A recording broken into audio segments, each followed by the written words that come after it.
G'day, this is Captainoob, and this is LString Bow. This mod adds 4 bow and arrow type weapons into your game. The first one here is wood bow. You've also got a recurve bow, and you've got a Mongol bow, which was added a little bit later, but it's basically a higher quality looking version of the wood bow.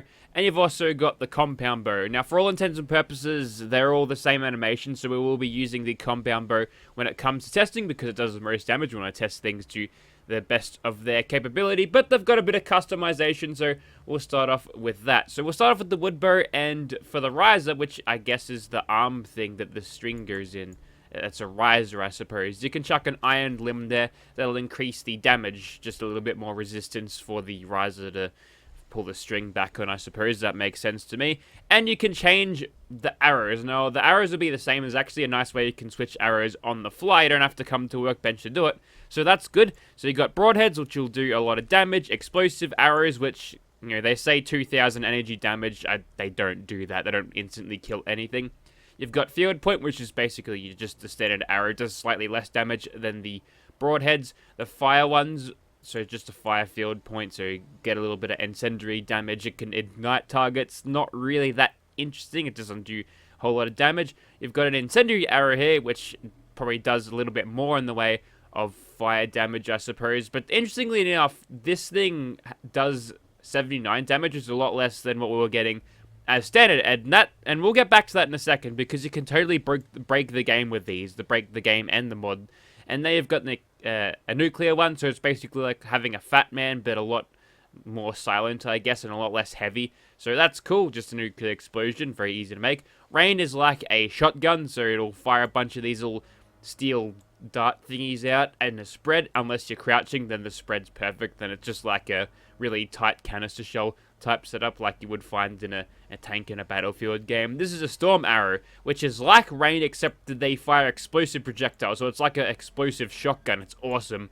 And last but not least, we've got the tracking storm, which you can use to lock onto targets and shoot them. It's really cool. This is probably one of my favorite arrows. But what I like about this is that a lot of these arrow types, they give you a lot of power.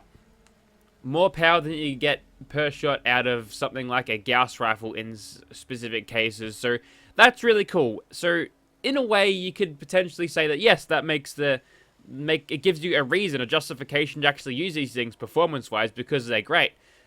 Just for doing a whole lot of damage. Now, obviously, Fallout 4, you don't have to worry about performance that much, but there's another Fallout game, and I can't remember what it was, but it added bows and they all suck. But these ones don't suck. These ones are actually pretty good. So we'll move on from that. You can change the sights. You can chuck iron sights on the side of this. This is just 0 to 50 meters, that bottom screw there. They've got little glowy tips, but there's not really much going on there. Legendary effect if you want it, and you can change the poundage of the draw to increase your damage. Now, at this 120 pounds of force there, you need Iron Fist rank 5 and Sniper rank 3, and you'll note as I go through the lesser weights, it just requires less perks. So I think there's a soft strength thing as well that you need to actually have. Also, if you want them to be a little bit weaker, you can actually change the poundage to very low indeed. Now, like I was saying with the incendiary one, so we've cranked this all the way down to 63 just with the 20-pound string there.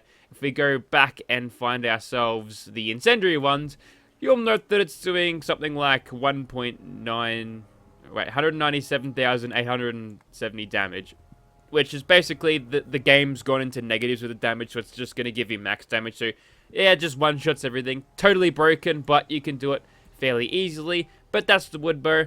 The Mongol bow is just the same. Mongol bow, sorry, we're not in Little Lamplight. But no risers here, and it can only chuck in 2 arrows. So you've got the standard one and the fire one. They do a little bit more damage than a stock wood bow, and they look a little bit cleaner, so I guess that's pretty cool. You can change the poundage, and there's also a thing on the side there you can chuck on some legendary effects. The recurve bow is a little bit more interesting because you've got this sort of weird attachment point down here, and everything else is the same for this, but you can change the sights a little bit, so you can have a proper iron sight there, which will have little dots and little on points where you can use to zero in the drop of your thing. You can have a dot sight there, very, very nice, and a cross sight, which is very much the same, but it's all high-tech sights, a little bit easier to see through them. Now, you can chuck in an arrow underneath the thing. It's called a stabilizer, but you use them as bayonets. So if you're in close quarters and you want to use this thing to poke someone just to do a little bit of damage, you can totally do that. That's pretty good. And you can change the color on this. Very nice. A lot of textures here. So yeah, as we're getting to the higher tiers of bows, you might notice that there's a little bit more in the customization, a little bit more detail with these ones, which I think is fine because at their end game level, you're probably going to be using these more if you're looking for a bow and arrow type build. So there you go. We'll get rid of that one, and we'll go ahead and customize the compound bow, which is the one I'll be using. It's got these pulleys on it. I think the way these things work is you can pull them all the way back, and the pulleys will make it, like when it's extended all the way back, it'll make it easy to hold, so you can keep it drawn for a very long time without tiring yourself out and possibly sacrificing accuracy. I've shot one before, and it was pretty cool. So what we'll do is we'll chuck on the broadhead bayonet, and we'll try to get the bash animation happening at some point, and we'll leave the arrows at field point because we can switch those on the fly just a little bit later, and we'll just go for a dot sight just there. No scopes on these, but I guess that makes sense because these things don't have they're not rifles, so they're not going to be that precise at super long ranges, and I guess having mounting a scope on the side might cause issues for the user just looking down the scope. Legendary effect as you need it. We're going to chuck this all the way up to 120 pounds, so that's getting us 247, which is good. And we're going to look for some colors here. I'm leaning towards black, but I'll just quickly scroll through the rest of them. Although I think carbon fiber looks unreal. Really like that setup with the carbon fiber and the red. Unfortunately, there's no orange here. There's this yellow, which looks orange to me, but I've got colorblind issues, so we'll just go with the black one because it reminds me of my car. It's a black SS Commodore wagon. Anyways, that's what we're going to be using, and I'll see you in a second. We've got to check out the animations.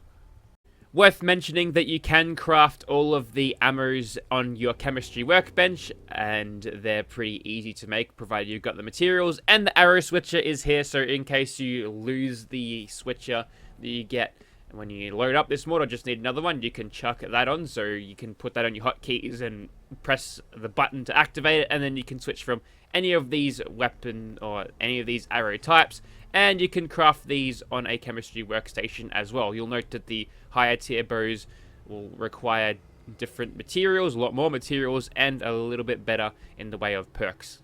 But yeah, you can just craft them. Also, it says you didn't take any arrows because we haven't actually loaded anything in this with this yet, which is a nice reminder. I quite like that. Okay, I want to show off the animations first as well. So this is the compound bow in first person, aiming down sights to get the neat little reflex sight there. Pretty cool. And when you press the trigger, arrow comes back, release, and so does the arrow. And here's the bashing animation. So the animations in first person, I think, are actually pretty good, and you can get them off fairly quickly as well, which I think is it's a much needed thing, because when you've got a game full of automatic rifles, it doesn't hurt not to have a little bit of extra rate of fire, even if it does break the grounds of realism for bows. Also, you'll note that the string actually has some wobble and bounce in it when you pull it back and let it go. Very nice. Unfortunately, in third person, the animations are a little bit jank. The hand doesn't line up on the grip properly, and you barely pull the arrow back at all. So, I guess for all intents and purposes, if you want to make this the most immersive experience, just use this exclusively in first person, I guess.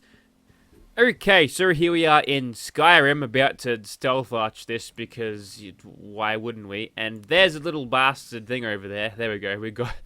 We got the mosquito. That's good. So what we'll do is we'll just start off by shooting at some of these things. Now, you can draw the whole thing back, but I've actually found that there's not a whole lot of damage difference for some arrows. And the travel time on this thing is slow. We actually managed to get a headshot there, which was cool. And you can sometimes mistime the pulling back of the arrows. So if you want to fire this thing as fast as possible, just literally just tap the trigger. You'll fire it basically as soon as, and it's good. Now, we're in a pretty target-rich environment. It's not really the strong point of a bow and arrow type weapon, but there's a couple of things you can do to swing things in your favor, you see. It's about to start raining in the snow, just ignore that. What you can do is, and this thing is exceedingly accurate in VATS, and it's so little on the AP use here that it's insane. But you can just light up a bunch of targets in VATS if you've got the agility, and then you'll just smash out things. You just smash out arrows like bloody Legolas out of the Lord of the Rings films, right? That's where he's from. The Orlando Bloom archer fella. There we go. I think his head goes missing. I've actually pinned his head to the wall with arrows there. But yeah, these are just the standard field points. So let's switch it up to broadheads. Just get a little bit of extra damage, and we're basically playing this like Far Cry at the moment. There's 300 damage on the torso there. All right, now it's on. And you know what? I think it's time to bring the big guns out. This is explosive arrows. We'll find a big group of them, and it fires an arrow, and it's got a frag grenade explosion. Excellent choice for clearing out crowds. So this is a good way of lobbing grenades if you don't feel like throwing them, or if you've got a missile launcher but it's way too heavy. Just literally grab a bow, make some explosive arrows, and then off you go, mate. No problems ever. Also, this thing is efficient with VATS as well. Very nice. I think direct hits might be instant kills, maybe? Nah, not quite. I don't know where the extra 2,000 damage came from out of this. Also, you'll note that the arrows are sticking out of them, and they'll have this like little smoky bit on it, and that's basically your vapor trail to follow as you're watching the arrow fly through the air. So if you need to adjust your shot on the next one, you can go ahead and see what that is. So we'll have a long range shot from here, and you'll see that we've got the zeroing about right, but the arrows are just simply way too slow to actually make that much of an effect there. And I think the range of this particular variant of arrow is not all that great either. That being said, we can still get guaranteed shots from all the way back here. I'm not sure if that's a bug or whether that's intended, but this is just basic broadheads. There's not really that much to it. And I pressed the sprint button that seemed to deprime the bow, if you will. There's a bash damage kill right there. Let's go ahead and switch the arrows again to incendiary. We may as well try these out. Now these are slightly less on the way of damage, but we'll see how they go. Ah, yes, just Molotov explosions. Which, one of them screamed fall back, so I guess that's freaking them out. You know what? If they're on fire, I suppose that would be cause for a little bit of excitement. So if you're feeling like you're dealing with too much, just pop an incendiary arrow, and then they'll freak out. So there you go, a little bit of diversion. Now it is raining, so you'd think they'd be like trying to get inside, like outside to where the rain will be falling on them. Yeah, that guy's screaming. Don't worry about that. Now, let's go ahead and chuck on some rain arrows. So this is the shotgun one, and one of you bastards has got one of those kneecapper guns. If you have, yeah, that's the guy. He's got the kneecapper gun. Might just pop a stim pack here, because even if you do have adamantium skeleton, if anything's got kneecapper, it will cripple you 20% of the time, which is a lot. So I might be taking that off you, mate. But yeah, it's basically shotgun rounds. As you can tell, the damage has been tuned up to make it feel like that it's powerful. And the spread on this thing, it's not too bad. If you're using this thing crouched, it seems to tighten up the spread very, very much so. It's basically zero spread at all. So that's interesting. Ah, someone's got an MG42. That's alright, we prepared for this with armor. Go for a crit here. There we go. Sometimes it takes a while for the little rain bits to get there. I guess using this type of arrows in the current weather is context sensitive if nothing else. There we go. So that's a quick little shotgun way. But let's get into the real interesting stuff. Here it is. Let's go with the nuclear arrows. So basically like a fat man, but it only weighs 3 or so pounds in your inventory. So I think it adds a lot of utility, and nice. Little funny moment for Idiot Savants proc as well. It also ragdolls your enemies as well. I'm not sure if that's another mod that does that, but as far as I know, if I use a fat man and cause a very similar explosion, it won't ragdoll them. Now, generally, you're going to kill everything in one shot anyway, so you won't see much of the ragdolling except for the corpses being launched, which is admittedly kind of funny. But that's kind of the extent of it. This is your nuclear solution. There we go. We can even bash him when he's on the ground just to add insult to injury.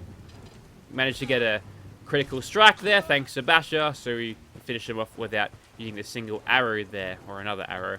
So that's good, and we haven't even used the best ones yet either. I'm saving those ones for a little bit later, but right now we've got 3 in here, which I seek to destroy. We'll breach this. We'll breach it. We'll kick the door down. That's what we're doing, right? And then we'll draw back and clean out a lot of them in one arrow there. So I actually really like this thing. It's not lame like the bow is in Fallout 76. I actually feel like this thing is really awesome. Quite like it. And if that's enough to sell you the mod just in this gameplay alone, if you can see it, I'll switch back today after this, but I needed to do stealth arching in this one just to start off.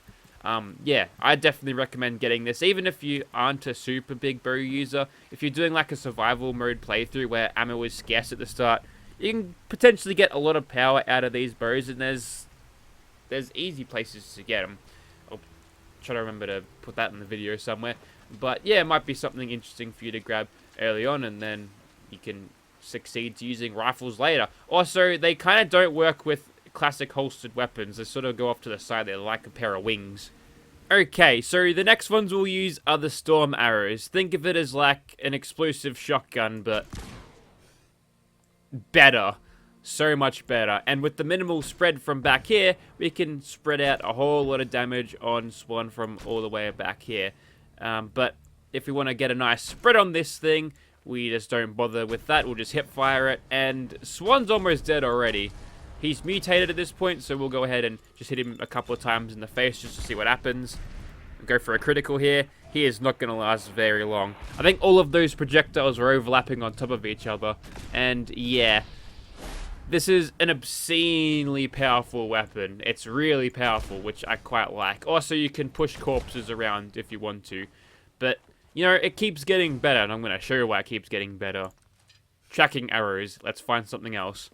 Alright, time to fight the bears. This is the tracking one, and we'll just point at him, wait till we're in range of the lock-on here, and then we'll make sure we get the right one. There we go. Big one, launch them in the air, and they'll go and seek their targets just like that. And I think if you're out of range... Oh, we actually launched the bear up just then. Did you see that? Very cool. And something else just went and flew as well. And that's totally got the drop on all of these bears. We'll lock onto that one. He's close enough. There we go. We can totally doing this looking away. It's like a mortar strike. It's so cool. And he's completely ragdolled after that. So, yes, this bear's about to have a really bad day. Don't have to be looking at him to even bloody hit him. How good's that? And if you are firing with this without locking on, they just kind of... Well, what happens? They just kind of go everywhere like a big spread. Kind of like the Rhino missiles from the Ratchet and Clank games. They just go wherever they want and destroy whoever they find. And we've actually knocked the bear all the way down there. I think I busted his pathing, so... Oh, wait, no, he's still going. Good man. Not going to help him out too much, though. But these arrows are fairly expensive to make, so use them sparingly if you want, unless you got console commands, but we'll switch over to something else. Now, I'm wondering if Incendiary will make this giant bear flee. There he goes. And doesn't look like that's going to do the trick. Now, or rather, maybe. He looks like he's turning around, perhaps. Let's get some explosive arrows. You'll note that he's got little arrows on the top of his head where I've landed some, so definitely looks like the part. Just pretend he's like a mammoth from Skyrim, and I stopped moving there because I've got sentinel armor. Ow. And stop doing that, Mr. Bear. These guys are brutal. Like, bears are like some of the strongest enemies in Fallout ever. And you know what? We're just gonna Legolas. We'll turn this bow and arrow into a machine gun of sorts. It's almost self-loading. You can tell she's been practicing, that's for sure. And we'll just, I guess we're far enough away now that we can actually sneak crit. He's actually run that far back, so I guess we'll make advantage of this. It's doing pretty good, must say. We've got a bunch of AP, so we may as well use them, right? There we go. It's like the revolver equivalent of fanning the hammer, which might be in poor taste, because revolvers versus bow and arrows. I don't think it went very well for the bow and arrow type people. And look at all the bloody arrows stuck to the bear. He's got plenty of them. I'm pretty sure that he's covered in the bastards. Look at him. He's lit up like a bloody Christmas tree. Alright. We'll keep on going. Let's find something else. Maybe we'll go for a couple of storm arrows here just to finish this off. And then we'll go find one more monster and we'll nuke him. I'm gonna just fire some mortars over in this direction, see if we can hit him. Bit stiff if we don't, I'll tell you that much. We've only got 3 of these babies left, so I guess we won't waste these ones. We'll quickly track him down. And look at Mylurk, he's out of there. Doesn't want any part of this. Don't worry, Mylurk, I'll save you. There we go. Now, think about what you're doing, Mr. Mylurk. Oh, Krabby. Think about your life choices and why attacking me would be a bad idea, considering I just killed the giant bear. What do you get for the legendary, by the way? These guys usually drop stuff. Ah, rapid plasma pistol. That's cool. Ooh, it's one of those Fallout 3 plasma pistols made by the Project Mojave. That's cool. Okay, the last monster I'm going to kill is this Mylurk over here, because the other crab had a problem with me, so I'm going to kill his mama. So, we'll see how we go. We've got 14 of these bad boys. I don't know if this will be enough, but I'm going to add some criticals. It is during the night, but I want a nice little light show to be seen across the Commonwealth. We should keep this view. Oh yeah, we're launching him. We'll go for a critical here. Yeah, we're launching him for 6. This guy is out of here. This is, yeah, all right. Yeah, I think we might even lose him, but Vats is going to lock on those arrows just fine, I believe. And, well, he's down there, and the arrows are still catching up to him. They're good heat-seeking arrows. They can dive underwater as well. And, look, I don't think that we're going to actually be able to finish him unless he sprints all the way back here. I see him down there. I don't think I can put an arrow... I can put an arrow down there. Well, there you go. The nuclear things, I guess they get their nuclear name for the nuclear submarines, even though it's got nothing to do with any of that. Let's go with the broadheads again. He's a pretty big target. We're shooting at a lower elevation. Oh, he's coming back. Coming back with a vengeance. Oh, wait, he wasn't that far away at all. Actually, he moves quite fast. We'll end this with a critical. That should do it. There you go, 1576. He goes down back to the depths of Davy Jones' locker from where he came, I guess. Except he had to do one breakdown solo at the end there. We got a Hitman's Western Revolver. So, there you go. There you have it. That was the LString bow. Highly recommend it. It's good fun. It's powerful enough to actually be worth using at an end game level. Perhaps even overpowered, but that's okay. If you feel like it's overpowered, then use some of that God-given willpower and don't make it overpowered like I did. But, you know, I've had a lot of fun with this thing. Sometimes just using guns and crushing stuff with it is good fun. And I think this thing does Boo's justice. I think I quite like it. The animations could be better, but I think for overall gameplay platform, this thing actually is quite good. And there might be crossbow mods out there to really enhance the archery experience in these games as well. So maybe I'll keep my eyes out for something like that if people want to see something in the way of crossbows. But I enjoyed this. Links will be provided if you want to get this for yourself. Thank you very much for watching, guys.